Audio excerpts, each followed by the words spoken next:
Question ఏంటి?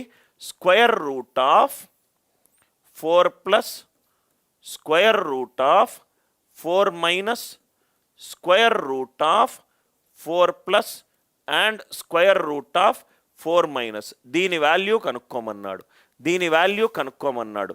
ఎంత ఈజీగా కనుక్కోవచ్చు అంటే ఇక్కడ చూడండి సార్, దయచేసి ఈక్వలెంట్ టు ఎక్స్లు చేసి దాన్ని స్క్వేర్లు చేసి పనికి మాలిన ఒక సమీకరణం తీసుకురావద్దు. అనిల్ నాయర్స్ వే. ఈ క్వశ్చన్ నేను గనక సాల్వ్ చేస్తే రైట్, నేను సాల్వ్ చేసే పద్ధతి అనిల్ నాయర్స్ వే.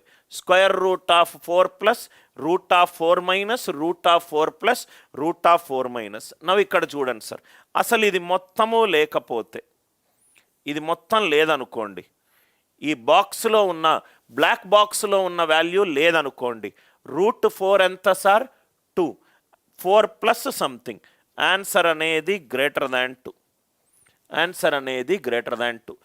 ప్లస్ తర్వాత ఏదీ లేదనుకోండి, రూట్ 4 ఎంత? 2. 4 ప్లస్ సంథింగ్ అంటే ఎంత? Greater than 2. ఎంత? Greater than 2. దాని తర్వాత ఇక్కడ కూడా లేదనుకోండి, మళ్ళీ 4 తర్వాత ఏదీ లేదనుకోండి, రూట్ 4 ఎంత? 2. రైట్, 2 మైనస్ అంటే లెస్ దాన్ 2.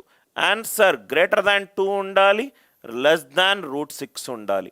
ఈ లాజిక్ అర్థమైందా అందరికీ? 4 తర్వాత ఏ వాల్యూ లేదనుకోండి, ఏ వాల్యూ లేదు, రూట్ 4 ఎంత? రూట్ 4 ఎంత sir? 2. Answer greater than 2.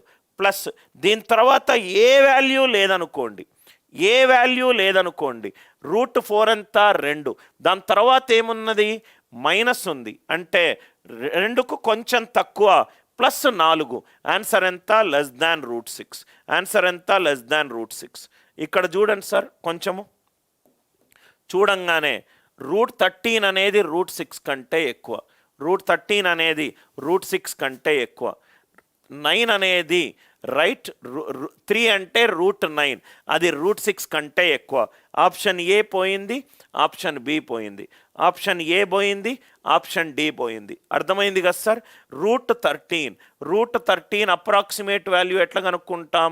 Route 13కి దగ్గరగా ఉన్న 2 స్క్వేర్లు ఏంటి? రూట్ 13 దేని మధ్యలో ఉంటుంది? రూట్ 9కి రూట్ 16కి మధ్యలో ఉంటుంది. రూట్ 13 రూట్ 9కి రూట్ 16కి మధ్యలో ఉంటుంది. 13 అనేది 9 కంటే ఎక్కువ, 3 ప్లస్ 13 9 డిఫరెన్స్ ఎంత? 4. 16 9 డిఫరెన్స్ ఎంత? 7. ఆన్సర్ ఎంత? 3.57 అప్రాక్సిమేట్లీ. 3.6 హోల్ స్క్వేర్ ఎంత? 36 హోల్ స్క్వేర్ ఎంత? 1296. 3.6 హోల్ స్క్వేర్ ఎంత? 12.96. మళ్ళీ చెప్తున్నాను సార్, రూట్ 13 యొక్క అప్రాక్సిమేట్ వాల్యూ కనుక్కోవాలి. రూట్ 13 యొక్క అప్రాక్సిమేట్ వాల్యూ. రూట్ 13 దేని మధ్యలో ఉంది? రూట్ 9 రూట్ 16 మధ్యలో ఉంది. 13 అనేది 9 కంటే ఎక్కువ, 3 ప్లస్ 13 9. 13 9 డిఫరెన్స్ ఎంత? 4. 16 9 డిఫరెన్స్ ఎంత? 7. 3.57.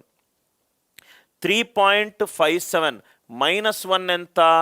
2.57. 2.57 బై 2 ఎంత? 1.28. ఇది కూడా కాదు.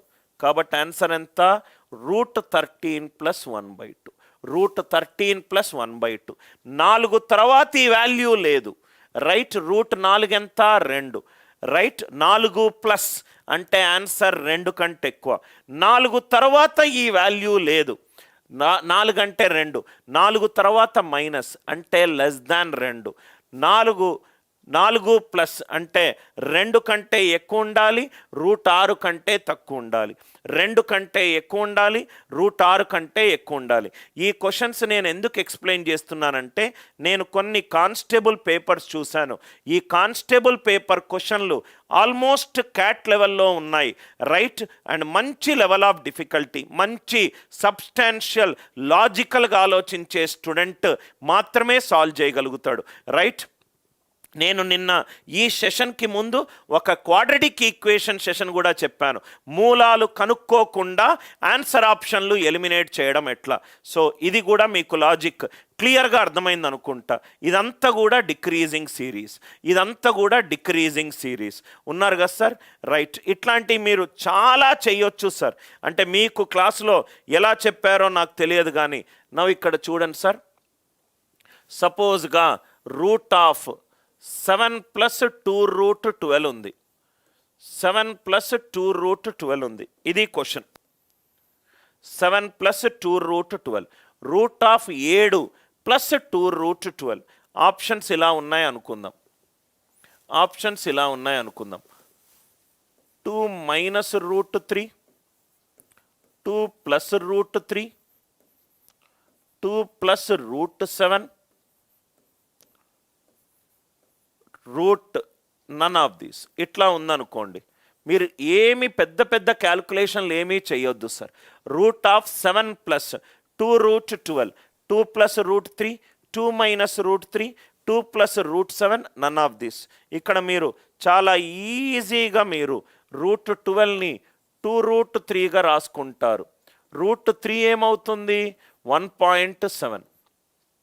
1.7 × 2 3.4. √12 వాల్యూ ఎంత? ఆల్రెడీ ఇప్పుడే మీకు చెప్పాను. √9 రూట్ రైట్ 16 మధ్య వేసుకున్నా వచ్చేస్తుంది.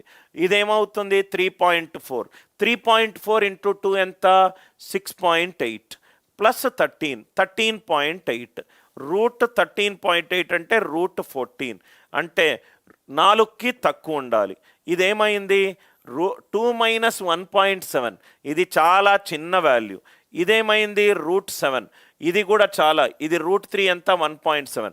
3.7. 40² ఈజ్ 1600, అంటే 3.7 దగ్గరగా ఉంది. అది స్క్వేర్ రూట్ అయినా క్యూబ్ రూట్ అయినా ఏదైనా మీకు ఆన్సర్ వస్తుంది సార్. ఏదైనా మీకు ఆన్సర్ వస్తుంది. మళ్ళీ ఎక్స్ప్లెయిన్ చేస్తున్నాను. √12 కనుక్కోవాలి. 12 వాల్యూ ఇప్పుడే నేను మీకు చెప్పాను. √12 ఎలా కనుక్కోవచ్చు? √9 √16. ఇదేమో 3 + 12 9. ఇదేమో 3/7, close to 3.4. Are you all with me? So 3.4 × 2 6.8, 7 + 6.8 13.8. Approximate ఒక నాన్ పర్ఫెక్ట్ స్క్వేర్కి వాల్యూ తెలిస్తే చాలు, చాలా ఈజీగా మీకు ఆన్సర్ వస్తుంది. సపోజ్ ఇక్కడ మీకు క్వశ్చన్ 6 + 2√5 ఉంది. 6 + 2√5 ఉంది. సపోజ్గా ఆప్షన్స్ ఇలా ఉన్నాయి. √5 + 1, √5 + 3 అండ్ √5 + 7 ఇట్లా ఉంది. దయచేసి స్క్వేర్ రూట్కి అయితే మీరు చేస్తారు, క్యూబ్ రూట్ అయితే మీరు ఇబ్బంది పడతారు కదా sir. So square root of 6 + 2√5. √5 అంటే 2.2. 2.2 2s are 4.4. 6 + 4.4 ఎంత వచ్చింది? √10.4. ఇదెంత? ఇది 2 + 2.2 4.2. 4.2 స్క్వేర్ ఇది కాదు. √5 + 2 కానప్పుడు ఇది ఎందుకు అవుతుంది? Answer √5 + 1. Approximate value of a non perfect square. చాలా ఈజీగా చేయడం, చూడంగానే మీకు ఆన్సర్ వచ్చేస్తుంది సార్. దాన్ని ఇది ఏ వాల్యూలన్నీ ఇవ్వండి సార్, ఏ వాల్యూలన్నీ ఇవ్వండి. సపోజ్గా 8 + 2√15 ఉంది. √5 - √3, √5 + √3, √5 + √7 ఉంది. √5 + √7 ఉంది. చూడంగానే ఇది <8 + 2√16. 16 అంటే 4. 4 2 8. 8 + 8 16. ఆన్సర్ <9 4 ఉండాలి. <4 ఉండాలి. నౌ ఇక్కడ జస్ట్ ఆన్సర్ ఆప్షన్ చూసుకుంటే మనకు ఇది 2.2 - 1.7 చాలా చిన్న వాల్యూ. రైట్, √5 తెలుసు 2.2. √7 కూడా మనం కనుక్కోవచ్చు. √4కి √9కి మధ్యలో ఉంటుంది. 2 + 3/5. ఇదేమో 2.6. ఇది పెరిగింది. ఆన్సర్ ఎంత? √5 + √3. చూడంగానే మీకు అప్రాక్సిమేషన్ అనేది చాలా పవర్ఫుల్ లాజిక్ సార్. దీని మీద ఒక 200-300 ప్రాబ్లంలు మీరు చేస్తుంటే దీనంత ఈజియెస్ట్ మెథడ్ లేదు, మళ్ళీ ఎక్స్ప్లెయిన్ చేస్తున్నాను సార్. 6 + 2√5 చూడంగానే మైండ్లో √5 అంటే 2.2, 2 × 2.2 4.4, 4.4 + 6 √10.4, రూట్కి 10.4 ఉండాలి. √5 అంటే 2.2, 4.2 హోల్ స్క్వేర్ చాలా పెద్ద వాల్యూ. 2నే సాటిస్ఫై అవుతలేదు, 3 and 7 ఎందుకు అవుతుంది? జనరల్గా ఒక 50,000 క్వశ్చన్లు క్రియేట్ చేసిన వాడిగా చెప్తున్నాను సార్. క్వశ్చన్ స్మార్ట్గా క్రియేట్ చేయడం వరకు ఎగ్జామినర్ ఆన్సర్ ఫస్ట్ రైట్ పెట్టి మిగతాదంతా అటు ఇటు మారుస్తాడు. ఒక ఎగ్జామినర్ సైకాలజీ ఇది. మనము వాడు క్వశ్చన్ నుంచి మనని కన్ఫ్యూజ్ చేస్తే మన స్మార్టర్ వేర్ తోటి, అండ్ ఎట్లంటే మీరు క్రికెట్ ఆడుతూనే ఉంటే రైట్, నేను ఫస్ట్ బాల్ లాంగ్ ఆన్లో కొట్టాను, సెకండ్ బాల్ లాంగ్ ఆన్లో కొట్టాను, సో ఆ కెప్టెన్ ఏం చేసిండు, వీడు మాటిమాటికి లాంగ్ ఆన్లో కొడతాడని చెప్పి లాంగ్ ఆన్లో ఫీల్డర్ పెట్టిండు, థర్డ్ బాల్ రివర్స్ స్కూప్ కొట్టాను. రైట్, మీరు క్రికెట్ ఆడినా లెక్క చేసినా రైట్, జీవితంలో బతకాలి అని అంటే మీకు కావాల్సింది స్మార్ట్నెస్ కావాలి సార్. కాంపిటేటివ్ ఎగ్జామినేషన్ ఆస్పిరెంట్ 6 నెలలు చదివితే సక్సెస్ అవ్వాలని లేదు, 1 నెల చదివితే సక్సెస్ కాలేడు అని లేదు, అంత వాడి యొక్క స్మార్ట్నెస్ మీదనే ఆధారపడి. ఈరోజు నేను చెప్పేది ఫస్ట్ సెషన్, మొత్తము 2 వారాలు పిఎల్డి అట్లనే చేస్తా, ఎస్ఐసిఏ అట్లనే చేస్తా, టైం కాలము వేగము దూరము అట్లనే చేస్తా, మిగతా అన్నీ కూడా అట్లా చేసుకుంటూ వెళ్తాను. మీకు ఒక 2-3 రోజుల్లో మీకు అర్థమైపోతుంది అసలు యాప్టిట్యూడ్ అంటే ఏంటో. అందరికీ అర్థమైందా sir? Logic it is clear. Approximation